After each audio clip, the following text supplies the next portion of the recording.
Good morning, dear students. Today we are going to discuss about midbrain. In the part 1 of the midbrain, we shall discuss about external features of the midbrain and anatomy of the internal features of the midbrain.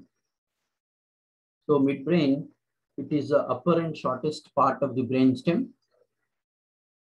We discussed about the medulla oblongata and pons, which are the parts of the brainstem. So midbrain is the upper and shortest part of the midbrain.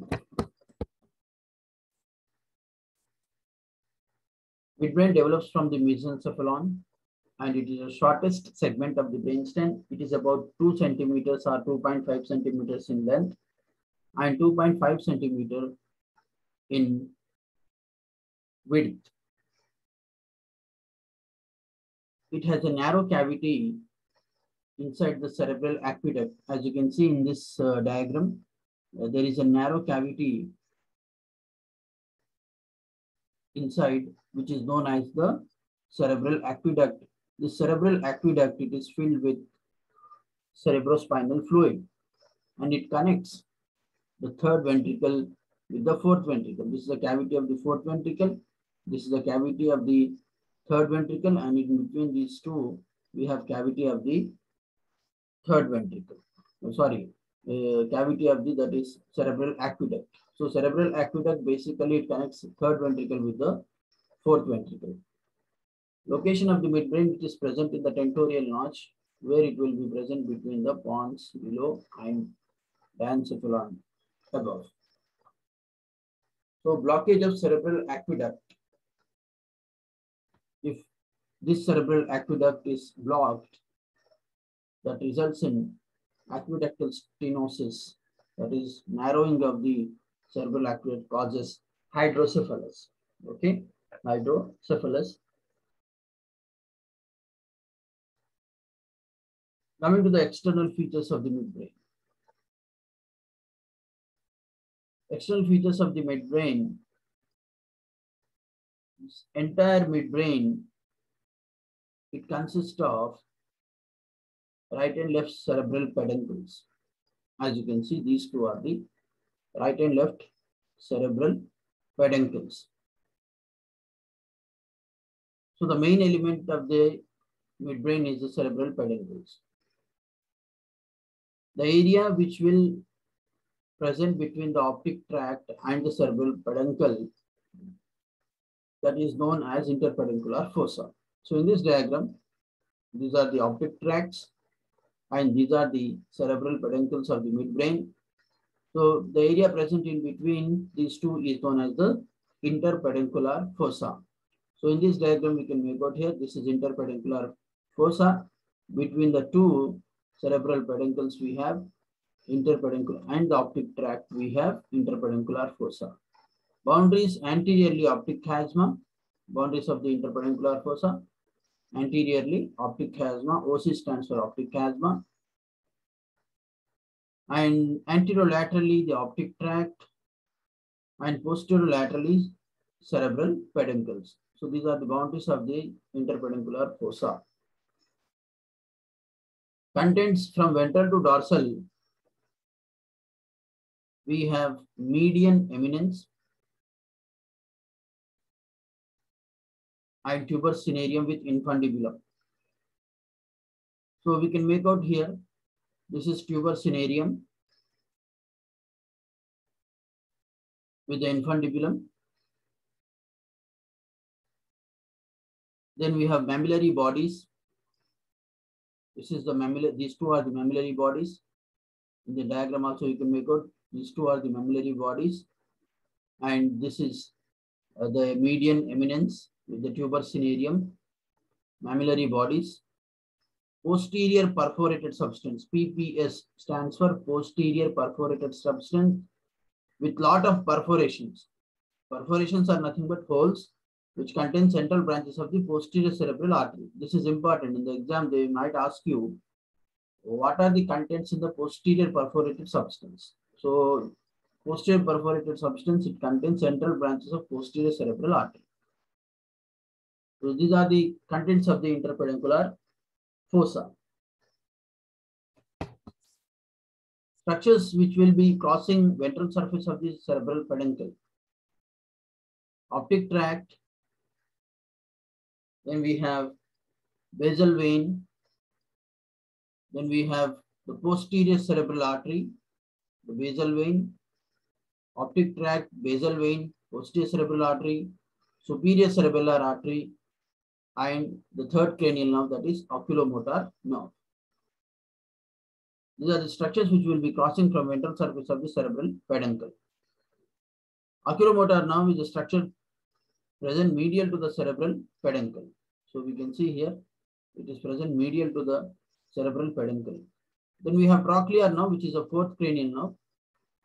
At the lateral border of the cerebral peduncle, only the cranial nerve, which will take origin from the dorsal surface of the brain.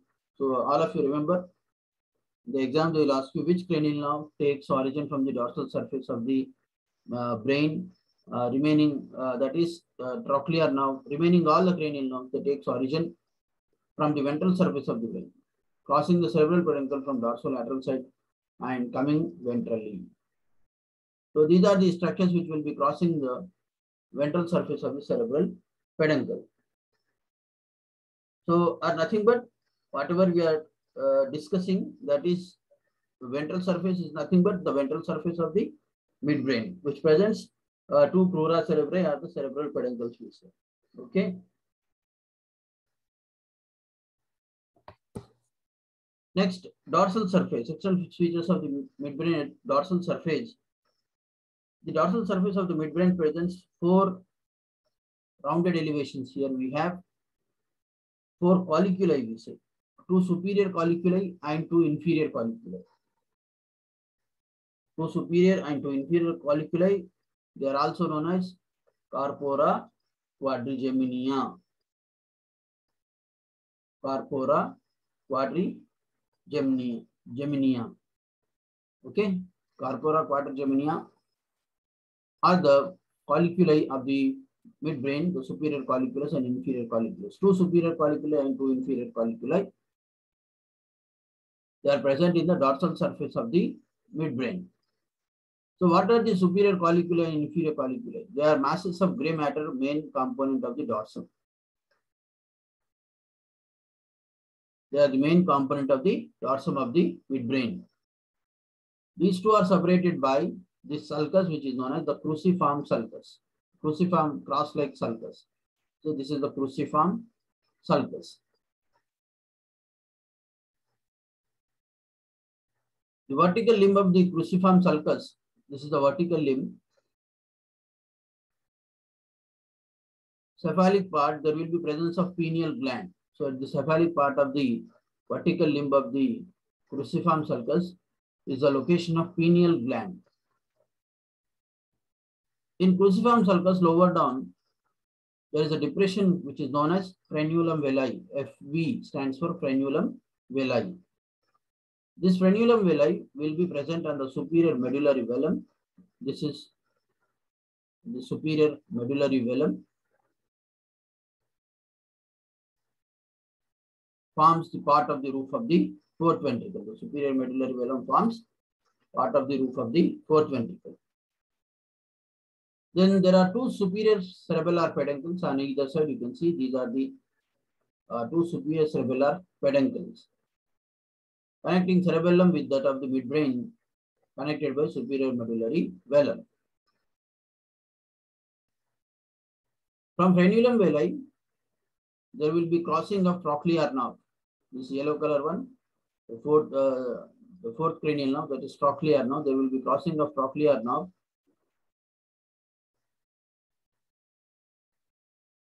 Then it will cross the dorsum of superior cerebellar peduncle. Then it will cross the cerebral peduncles of the midbrain. Then it will come ventrally. So these are the features of the dorsal surface of the midbrain. You see the lateral view, thick ridge of white matter extending from the lateral side of each colliculus. That is known as brachia. So we have two brachia, the superior brachium and inferior brachium. The superior brachium connects superior colliculus to the lateral geniculate body and the optic tract. It is made up of optic tract fibers. So superior brachium, it connects, let's say this is the superior colliculus. This is the superior brachium. So superior colliculus, the superior brachium, it connects superior colliculus with the lateral geniculate body and the optic tract, and it is made up of optic tract fibers. The inferior brachium connects inferior colliculus with the medial geniculate body. This is the medial geniculate body. So inferior brachium connects inferior colliculus with the medial geniculate body, and it is made up of auditory fibers. Auditory fibers. The superior and inferior colliculi are concerned with reflex activities triggered by auditory and visual impulses respectively. Like we say, when there is a thunderstorm is going on, so you see the lightning first, that is your superior colliculus. Then you hear the thunder, that is your inferior colliculus. That means the superior colliculus, it is associated with vision, and the inferior colliculus with the auditory function. Coming to the internal structure of the midbrain. So we can study the internal structure of the midbrain by examining the transverse sections.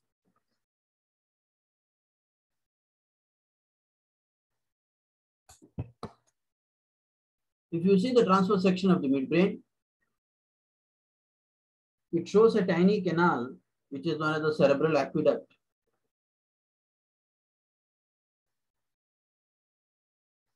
So a coronal plane passing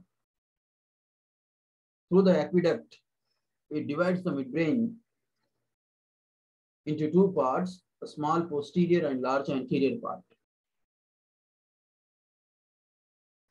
Small posterior and large anterior part. The small posterior part is known as the tectum, and it consists of 4 colliculi. Remember, the superior colliculus and inferior colliculus. The large anterior part is divided into two halves, that is, two right and left halves by a vertical plane. That means the tegmentum, the large anterior part, divided into two equal right and left halves by a vertical plane, and the cerebral peduncle. So each cerebral peduncle is divided into 3 parts from dorsal to ventral, that is tegmentum, we say substantia nigra. Tegmentum, substantia nigra, and the last one is the crus cerebri.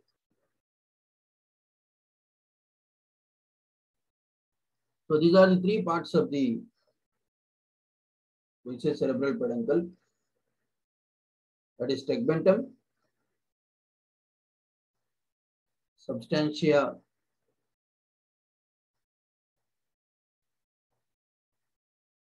nigra, and the crus cerebri.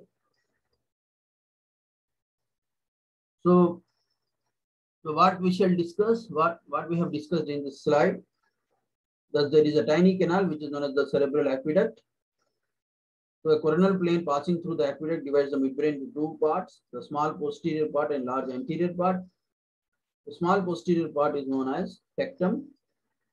It consists of 4 colliculi. The large anterior part divided into equal right and left halves by a vertical plane,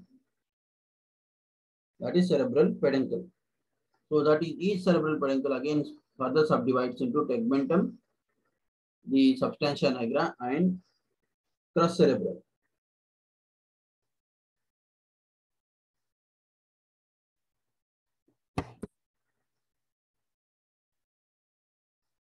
So transverse section of midbrain at the level of inferior colliculus we see. So the crus cerebri. The crus cerebri contains important descending tracts and it is separated from tegmentum by substantia nigra. So that we have seen in the previous diagram. The crus cerebri, it is separated from the tegmentum by substantia nigra. The crus cerebri contains descending fibers from cerebral cortex. That is medial 1/6 will contain frontopontine. This is medial 1/6 which contains frontopontine fibers. Corticopontine pontocerebellar tract, we say. Lateral 1/6 contains the temporopontine, occipitopontine, and paritopontine fibers. Medial 1/6 contain, medial 1/6 will contain frontopontine fibers. The lateral 1/6 contain, PP stands for temporopontine, PP stands for paritopontine, and OP stands for occipitopontine fibers. And medial 2/3 contains corticospinal and corticonuclear, corticobulbar tracts, per leg being most lateral and medial aspect. So corticospinal and corticonuclear fibers, they are the pyramidal tracts. They are occupying middle 2/3 of the crus cerebri. Okay, so this is about the crus cerebri.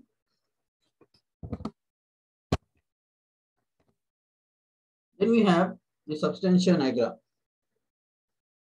So substantia nigra, it is a curve shape, a pigmented band of gray matter. The mass of cells in which majority of the melanin pigment cells are present. It appears dark in unstained sections as neurons within it contain pigmented neuromelanin. The substantia nigra has a dorsal concave border and ventral convex processes. The substantia nigra is divisible into dorsal part, the pars compacta, and ventral part, the pars reticularis. This is pars, PR stands for pars reticularis, and this dorsal part is, and you have pars compacta.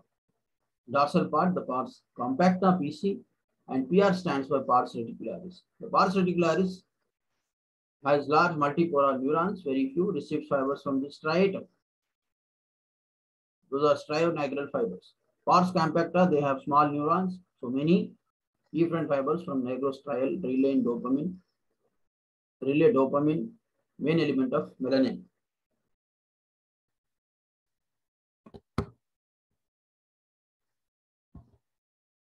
So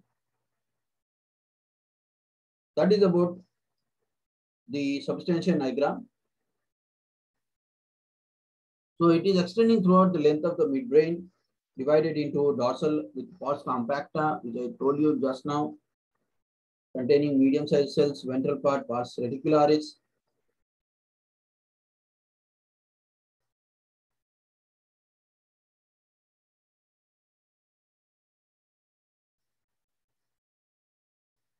So the cells which are present in this,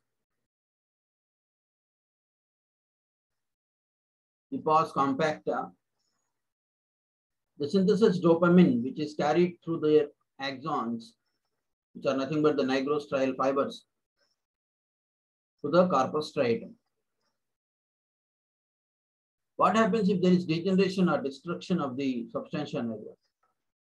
So it causes deficiency of the dopamine in the corpus striatum, leading to a clinical condition known as the Parkinsonism.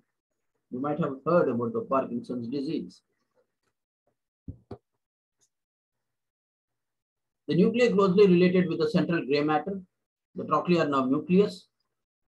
You can see TN stands for trochlear nerve nucleus in the gray matter, which passes posteriorly, decussate to the superior medullary velum. Here you can see the decussation. Mesencephalic nucleus of the trigeminal nerve, the unipolar sensory neuron. Then the nucleus of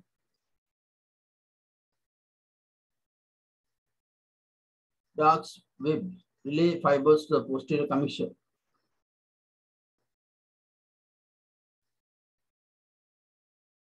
Relay fibers to the posterior commissure, the reticular formation. So one nucleus is that is trochlear nerve nucleus in the gray matter.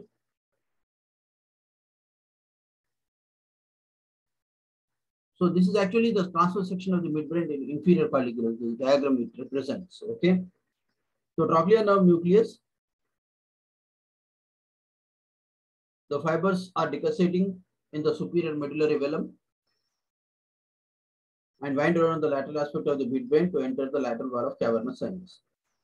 Mesencephalic nucleus of the trigeminal nerve it lies in the lateral edge of the central gray matter. It receives proprioceptive impulses from muscles of mastication, teeth, ocular, and facial muscles.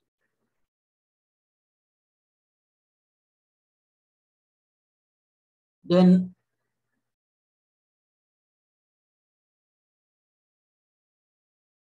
underneath the inferior colliculus,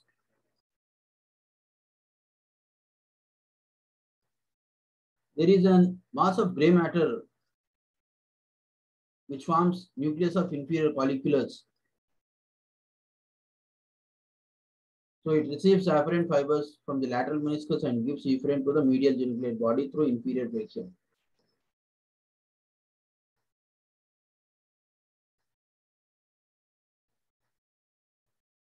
Midbrain reticular nucleus, that is dorsal tegmental nucleus and ventral tegmental nucleus. You can see here dorsal tegmental nucleus and ventral tegmental nucleus.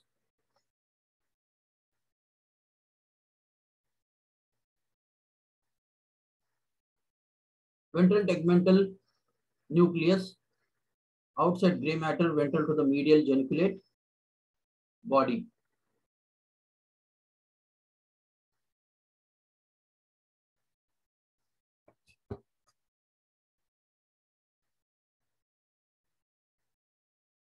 Dorsal longitudinal fasciculus of Schertz presents either of the cerebral aqueduct connect nuclei of the hypothalamus to entire reticular system of brainstem, in which the dorsal tegmental nucleus and ventral tegmental nucleus are present.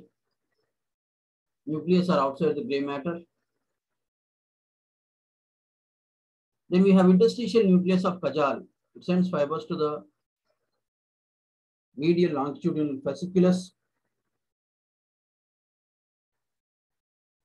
That is the reticular formation.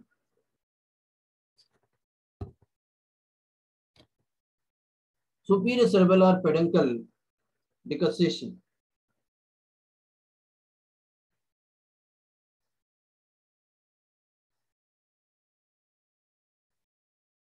Superior cerebellar peduncle decussation. Fibers from the right and left cerebellar nuclei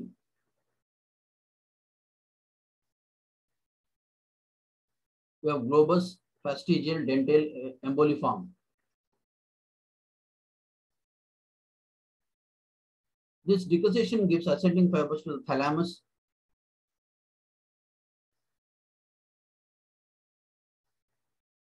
And descending fibers to the inferior olivary nuclear complex, reticular system of the brainstem.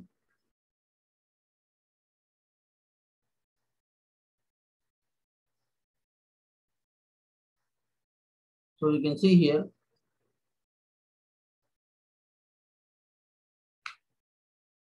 the decussation of the superior cerebellar peduncles. This is decussation of the superior cerebellar peduncles. This is all whatever you are I'm discussing now. This is the white matter. Okay, gray matter we already discussed. The decussation of superior cerebellar peduncle.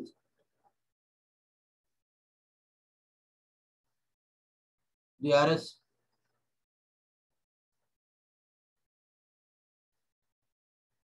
stands for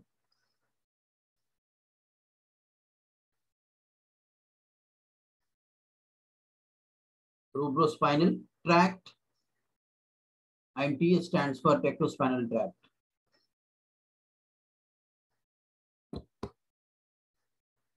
Lemnisci, they are also in the white matter of the midbrain at the level of inferior colliculus. Lateral part of the tegmentum presents 4 lemnisci. You can see here 1, 2, 3, and 4. LL stands for lateral lemniscus. SL stands for spinal lemniscus. TL stands for trigeminal lemniscus, and ML stands for medial lemniscus.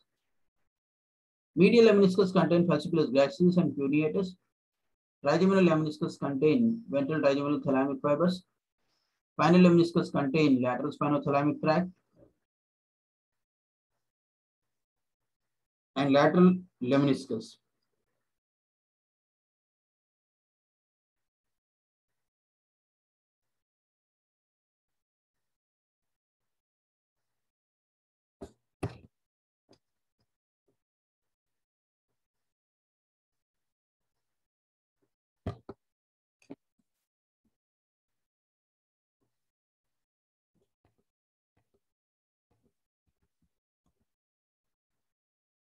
So inferior colliculus connections.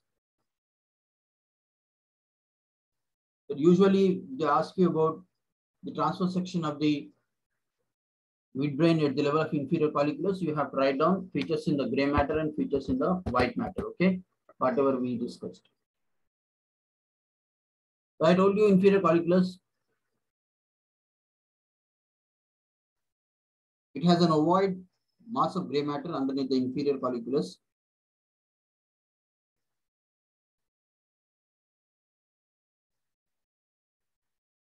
So what are the afferents received by it?